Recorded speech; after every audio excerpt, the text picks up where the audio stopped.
So John, Pennsylvania's been working on a big customer service transformation effort for the last couple of years. What's the latest? What's going on? So we've been working on customer service transformation since 2019. It was preceded by a digital lab. We brought many agency heads. And we really started thinking about constituent experience differently. The digital marketplace sets expectations for constituents on how they want to interact with a business. And we think that that is a great model for interacting with a state government. Some key aspects to it, and it's included in a visionary executive order that Governor Wolf signed in 2019. The name of that executive order is Citizen First. The effort behind it is customer service transformation. The idea is that it takes time, people, and money to accomplish the 6 design goals of customer service transformation. Single login, you can hear identity, single portal, single destination, great one place to go, a common look and feel. It'd be great if constituents could trust an application or website by knowing it was an official government website or application. The idea of a single phone number is part of it. We want the data that these applications and site administer to be consistent, whether the constituent wants to deal with us online, in person, or on the phone. We think it's really, really important. A lot of folks talk about application modernization. We like to talk about data modernization. It's the key to all of these 6 design principles. The idea of a customer satisfaction survey. We have many sites that already have this built in, and when citizens are finished interacting with us, they can leave some ideas behind. Did they find what they want? Do they have suggestions for improvement? And then we take that back in and figure out how do we make that service a little more effective. If I could talk about identity for just a second, it's fundamental. We really like what the federal government is doing with login.gov. We like the idea that an identity should precede a citizen's interaction with government wherever they are in the US. And we really, really like this. We have about 11 million identities in our repository today, and they span lots of digital interactions. It's not completely harmonized. This year, our business one-stop shop turned 4 years old, and it takes the burden of navigating the complexity of government off the constituent. It masks 4 agencies, 5 program areas, and has all of the design points of our Citizen First executive order. Single place to go, single identity, a single phone number, a customer satisfaction survey, all looks and feels. And the constituent, the new business entrepreneur, doesn't have to figure out, do I go to the Department of Revenue, or do I go to the Department of State, or Labor and Industry? How do I do all of this? It's a great guided interaction, and all of that complexity is masked. Now we're looking at it as a platform to build out additional ideas. So for example, if you created a business like a restaurant that needed inspection, now we can connect you to a restaurant inspection, and that will all show up once you log in that single destination or portal. So when you talk about that, I mean, so many states across the community are working on sort of that single center for all of these services. And you, like I said, you've been working on it for a couple of years now. I mean, where do you see it going? How do you see it growing into the future? We see it, and it's so important for us. This idea of consistent execution makes a big difference. And so through the executive order, we believe we have the authority to continue to guide this. The progress that we have made is based upon decision rights. It's based on collaborative investment. And most importantly, it's based upon decision-making or governance with agencies because they're investing. We've made this progress one project at a time, with those guiding principles helping us understand that this is a great thing to achieve, And as you know, in many other states and in Pennsylvania, lots of decisions include compromise. You talked about identity. Identity it's certainly on the NASCIO list, certainly climbing to the top, but it's also really just conversationally over the last couple of years become such a big topic. I mean, the transition from the traditional approach with Active Directory to now a more modernized approach with vendors like Okta and Auth0 and all these companies. How are you looking at identity? How are you seeing it sort of fuel your approach going forward? So where we started was all that traditional approach.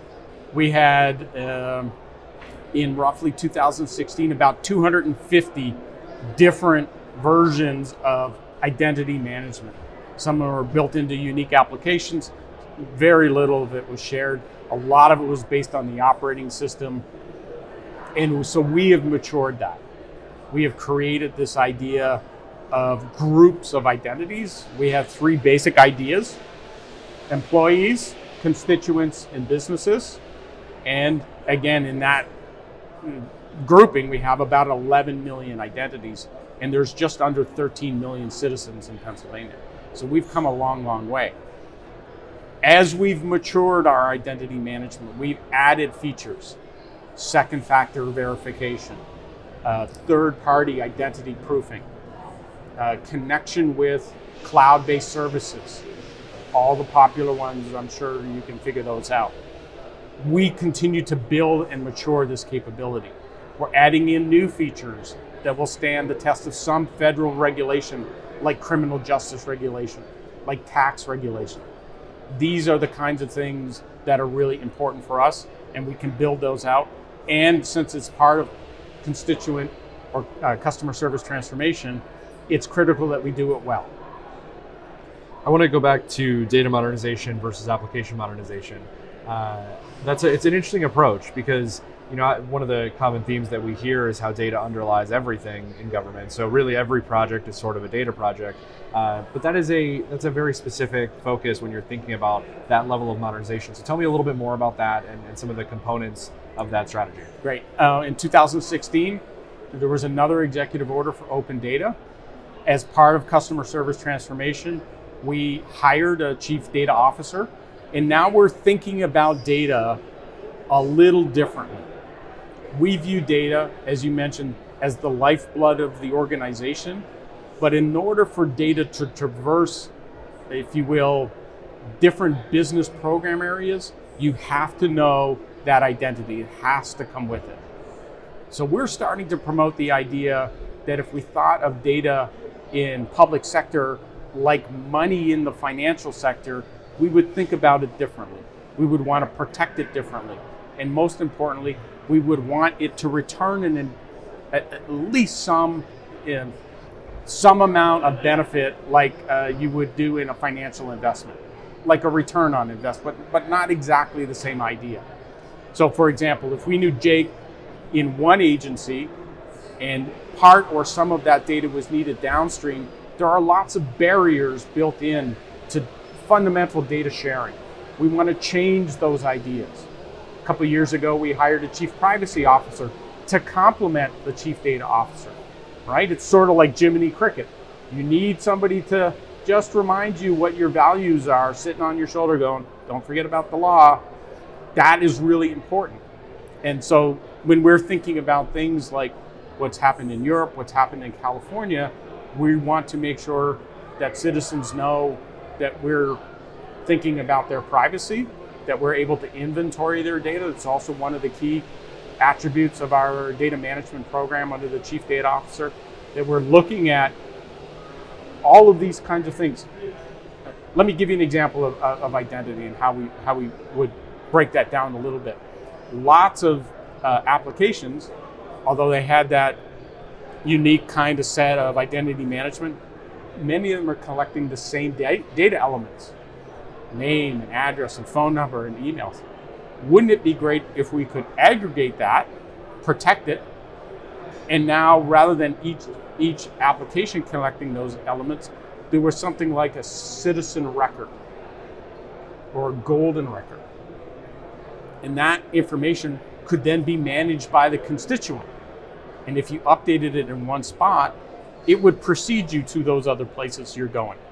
If you change your address, let's say you move from Philly to Pittsburgh, you changed it with driver services, it would flow into taxation and unemployment and your business. Like, we just think that that is the way constituents expect government to operate, and we're embracing it. So one last thing on data. Open data had a moment in the early 2000s, the early 2010s, and now I think it's still around. Obviously, it's still a big part of what folks are doing, but people are coming at it a little bit differently. And you talked about that 2016 executive order. Now in 2022, how are you approaching something like open data, and how does that fit into the greater data strategy across the state? So when we look at open data, we kind of see it from two different angles, right? It's the idea of being able to use data sets that are demanded by academia or businesses, that they could use it to develop other opportunities. But we also see it now as an opportunity to harmonize things like reporting.